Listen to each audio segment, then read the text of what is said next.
I want to take some time to answer some questions concerning machinery rebuilding, and I think it's really fitting since we're finally in the nitty-gritty of dealing with a bunch of small parts, and I think it's a related topic. So I have my phone over here with a bunch of questions that I commonly get, and I'll try my best to answer these. All right, so the first question is, how do you guys stay organized while you're doing this? That is an excellent question. When you're rebuilding a piece of machinery, there are a lot of parts.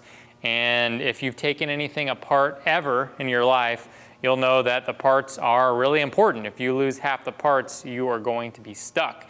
And losing a part like this or a part like this isn't something you're just going to be able to go and order online. So making sure you have it and you know where it is very important.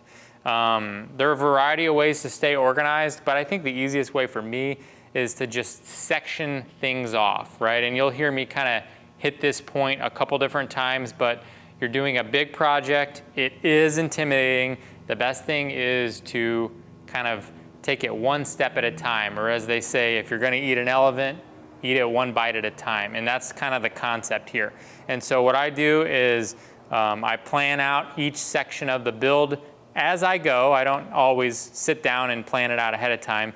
But in this case, I knew I was pulling the apron apart and all this stuff. So all of what I did today has its own set of trays. So what I've done previously with the apron, or I'm sorry, the saddle and the carriage, all of those parts are together.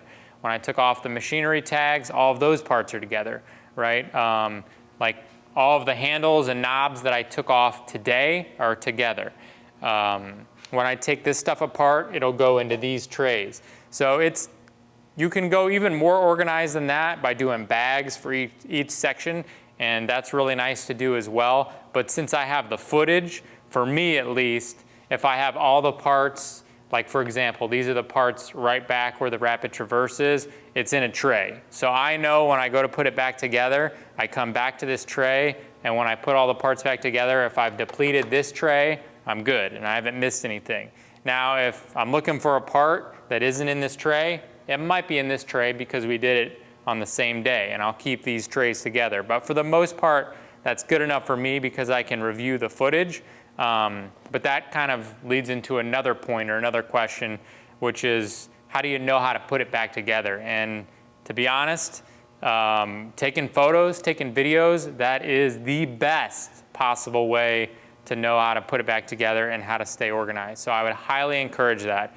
I've probably taken 100 photos / videos while I'm taking these apart because you forget. No matter what you think, when you go to put it back together in 2 months, 6 months, a year, whatever it is, you're gonna forget. So keeping them organized in trays and taking pictures, especially like a good idea is if you pull a shaft off and the shaft can go in either way, but it's slightly different, I'll take a picture of me pulling it off in one way. If I'm doing wiring, I'll mark the wires with paint so that I know, like in here, when I pull the wires off, where they went. I'll take a picture of that. And you're still gonna have stuff that you don't know, but that just kind of helps when you go for reassembly. Next question, are you intimidated when you pull this stuff apart or tackling the project? Absolutely, right? I've done this multiple times by this point, and the first lathe or piece of equipment I pulled apart, I was definitely way more scared, but what you gotta do is you gotta just do it, right? You're gonna make mistakes, you're gonna have issues, but I think a lot of people sit back and never do it because they're afraid. And when I pull apart this gearbox, even though I've pulled apart 20 different things that look somewhat similar, I'm like, wow, that's a lot of parts. I hope I don't miss anything or drop anything. I get intimidated, but you push past that and you try to be well documented and you try to go slow and try to avoid mistakes. And as you do this more and more, you'll get more and more comfortable. But yeah, for me to sit here and tell you that I'm not intimidated or a little bit nervous when I pull apart something like that that's more complex, that's not true. I do get intimidated. Now, simpler stuff, obviously pulling apart the saddle, there's less moving parts, it's kind of more obvious. But something like this, if you drop a ball, there's balls in here for detenting. If I forget that reassembling it, I'm gonna have to take it all apart and get that ball back in there. So you got to be kind of careful. Try to keep your area clean, so that way if you drop stuff or stuff falls out, you can find it. But yeah, I do get intimidated. All right, what do you do if you can't figure out how something comes apart? This is a great question. Happens all the time, right? There are two different ways things are designed, in my opinion. One, where things come apart intuitively, and two, where things come apart nonsensically. And that's super subjective, right? As I get more and more experience doing this, more and more things fall into the category of things that make sense, because I know what I'm doing. But when you're starting out, if you don't have a ton of mechanical know-how, you might be confused as to how it comes apart. And that's okay. That's totally fine. What I would advise is go slow and don't force things. And usually when I can't figure out how something comes apart, which happens a fair amount, I'll be honest, I start taking other things apart. And sometimes that's a problem because you're taking too much stuff apart you don't need to. But a lot of times there are things that are designed non-intuitively, and something may be restricting something else from coming apart. And by kind of taking a break, either walking away or trying to take something else apart, you'll discover something that you didn't know. For example, when I was taking this apart, I would say compared to the Kearney and Trekker gearbox, which I didn't think was designed intuitively, that's just my personal opinion, this came apart relatively logically, except for one thing. The whole gearbox I had pretty much coming apart, but it wouldn't come, and I probably spent like 2 hours trying to figure out how to separate it. Well, for some reason, everything on this gearbox is designed to come out from the front, but in the back, one part is being held in the back. And that to me makes no sense, right? If I can free the whole gearbox from the front, but then something in the back that's hard to get to is limiting it, to me that just, from a design standpoint, makes no sense, right? Either you're gonna take it apart from the back or from the front, but to have stuff 95% in the front and 1% in the back, you get, kind of snagged up. But I couldn't figure it out, so what did I do? I moved on to something else. I started taking apart other stuff, and I figured out there was a pin in the back that was holding this in, and it had no idea, like I wouldn't have known that it was holding that in, but I just started taking other things apart, started breaking it down even further, and eventually I figured out, oh, that was holding that in. And it didn't make sense initially, but instead of get frustrated, I just moved on and started disassembling something else, and I kind of stumbled onto that. So I think that's a motto that I try to go by if I can't figure it out.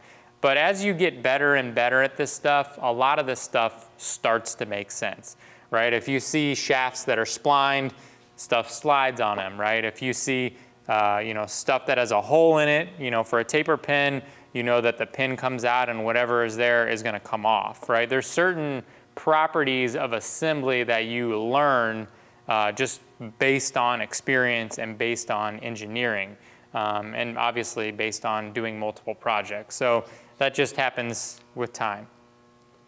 What are some gotchas? Like, what are some things that always throw you for a loop or you don't like? And there's a couple of them. I would say number one, or the first one that comes to my mind, is taper pins. I'm getting a better relationship with taper pins, but I don't like taper pins. I like them from an engineering standpoint, but they can kind of throw you for a loop. And the reason is a lot of times with taper pins, specifically on old stuff, sometimes it can be hard to tell which way they go in. And I've spent a fair amount of time hitting taper pins on the wrong side and just making them tighter than they need to be. And so like on this project, we probably had maybe 10 to 12 taper pins so far up to this point, and I've only had to drill out one of them, which is actually fairly good for me. In the past, my rate would probably be like 50-50. But I am getting better. Sometimes you can measure them and try to figure out, but a lot of times the measuring them is kind of futile. But just from experience, sometimes looking at it and figuring out, if someone installed it, how did it go in, stuff like that can kind of help you with taper pins. Another thing for taper pins is Taper pins are usually installed like manually, right? So if you look at a lot of shafts that have taper pins, a lot of times the hole isn't perfectly aligned. And because of that, they're installed like towards the end of assembly in some cases. And so using that technique can kind of help you figure out where the taper pin goes in terms of the orientation, because you got to think, oh, if a guy is standing here drilling a hole and then reaming it, probably he was reaming it in the direction in which he was standing, and so it probably needs to come out the other way, which is usually the opposite of the easiest way to extract it, because if you're like, for example, drilling and reaming down, then you need to hit back. But at least it can kind of help you get an idea of how it was installed. Another one is pulling off press fits with a deformed shaft. So this one here actually gave me a real run for my money. I was making real good progress on getting this off. I think I got this off in maybe 2 hours, and the last like hour and 20 minutes I spent on one thing. That's pretty common. I just got snagged. This thing right here cost me about 2 hours. And basically all it was is it's a press fit on a shaft, and it had a cross pin. I think it was a roll pin. Got the roll pin out, and I couldn't press this off. And I've learned, right, through experience, if you hit the front of the shaft, you're going to mushroom the shaft. Now that's obvious, but sometimes you hit the front of the shaft, try to knock the shaft out, and it doesn't appear to be mushroomed, but it can kind of deform the shaft, and it makes it hard to get something like this off. And that can really throw you for a loop, even if you only hit it a couple times. And I knew that when I was doing this, so I went ahead and pre-filed it, and that does help. But something like this took a lot of force to pull off. And eventually I got it off, and even after filing it, there was a little bit of a burr, either from me or from the last person or something around that shaft, kind of preventing this from coming off cleanly. So that's something to be aware of. Going slow is key, guys. Something like this, it's really easy to go full gorilla with your press or your puller, and you gotta be careful, right? Like if I break this, I could probably make it or source it, but it would be a pain. So sometimes spending 2 hours removing a gear is better than spending 6 hours making a gear, right? So just be careful, right? You're always gonna break stuff, but try to minimize that. Going slow is fast, right? Why do you pull it apart to clean it, or do you damage things removing them? Great questions, I'll answer both. So do you damage things when you remove them? Hopefully not, right? But it's gonna happen. I was fairly successful on this one. I think, like I said, I had to drill out one taper pin, and on this I chipped a tooth very slightly, won't make a difference. So far I haven't really damaged anything too much, but most of the stuff that I've done in the past, as I was learning, yeah, you're prying too hard on a piece of cast and it snaps, or you break a gear or something like that. It's going to happen. It's okay, right? But I would not let that deter you from doing it, right? There's always a risk when you take something apart, and you have to weigh that risk with the benefit of the gain of taking it apart. Like typically, like in this case, the risk of me losing these pieces and messing them up probably doesn't outweigh the benefit of cleaning this up. Now, for a variety of reasons, I'm doing it. But for your typical person who's just wanting to pull things apart, probably not, right? If there are no issues and you don't really trust yourself and you're gonna pull it apart, you're probably gonna cause more harm than you're doing good. But you're gonna learn, right? And learning is a really high value, at least to me. And so you gotta kind of balance all that, but you also have to realize that you are gonna break things, and that's just part of the process, right? And the other side of that question is, why do you do this, right? Like, for example, why are we taking this off? Why didn't we leave it? A little anecdote here. A friend of mine used to work in a shop where they rebuilt stuff, and another guy asked him, well, what do you guys do when you rebuild things? And he kind of said as a joke, but seriously, most of the time we pull stuff apart, it's super dirty, we wipe it down with a dirty rag and we put it back together and everything runs better. And the guy was kind of baffled, like, how does that make any sense? And the point is, it's kind of a joke, but the point is a lot of times stuff just needs to be cleaned, inspected, and reinstalled. And most of the time that addresses a lot of issues, because a lot of the issues that you have are from neglect, right? Now, obviously that isn't gonna solve a problem of a rounded gear. But the point is like whether it's a carburetor, whether it's a gearbox that's all gunked up and the pump isn't working because it's clogged, pulling it apart, caring for it, reassembling it, it adds a level that you just don't get by doing nothing, right? And in the case of this, like we've talked about before, there's some sludge in the bottom. I'm gonna pull it apart, I'm gonna clean it out, I'm gonna remove all the chip paint that can break down and clog the oil pump, repaint the inside so that it's clean, clean everything up and reassemble it. And for me, what that's doing is I know without a shadow of a doubt that even though there's a risk of me damaging something, if I can get it back together unscathed, I'll be able to know that the inside is clean. I'll be able to know that I inspected everything, which is important. Like for example, the half nuts. If I decided not to disassemble this, I would always wonder like, oh, are the half nuts worn? Well, because I have it apart and I was able to look at it, the half nuts are good. And I know, hey, the half nuts are good.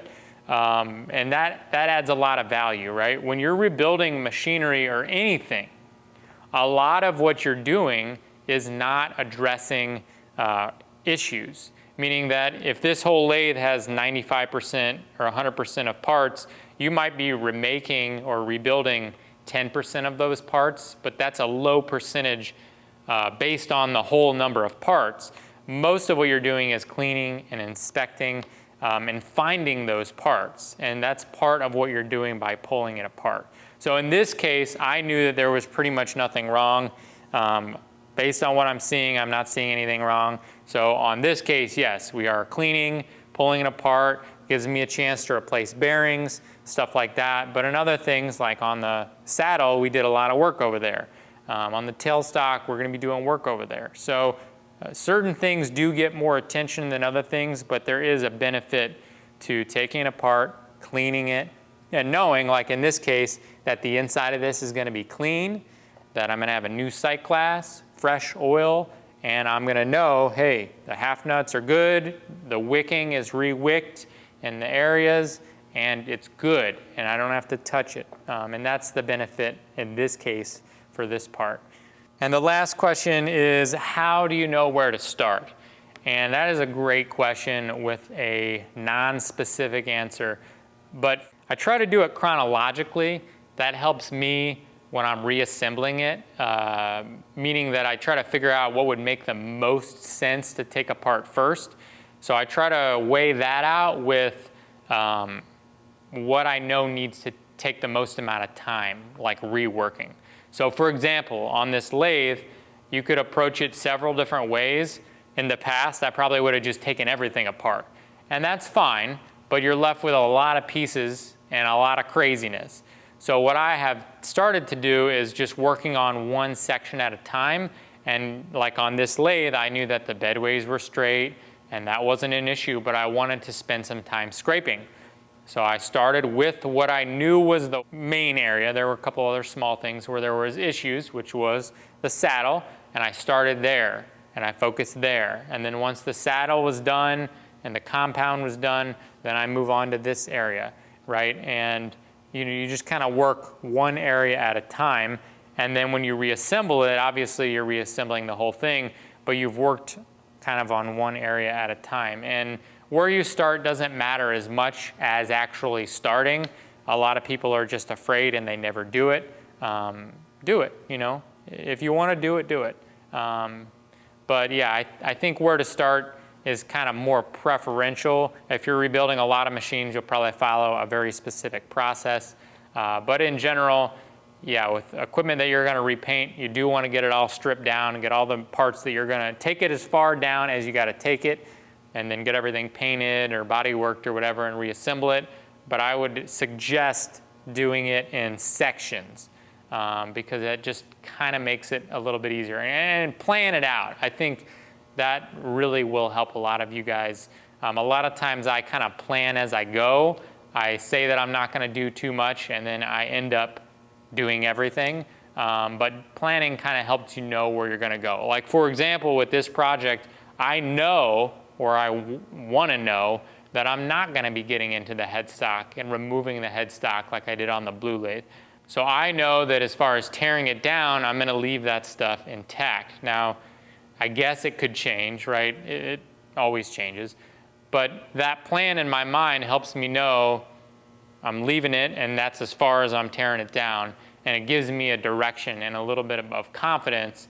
I knew that I was going to take the saddle and work on that, right? I knew that I'm going to work with a tailstock, right? So just kind of have a plan. It really helps have a direction. So with that, that's kind of all the questions we're going to go through. I know that was a lot of rambling, but I thought that people would be really grateful to hear some of those answers.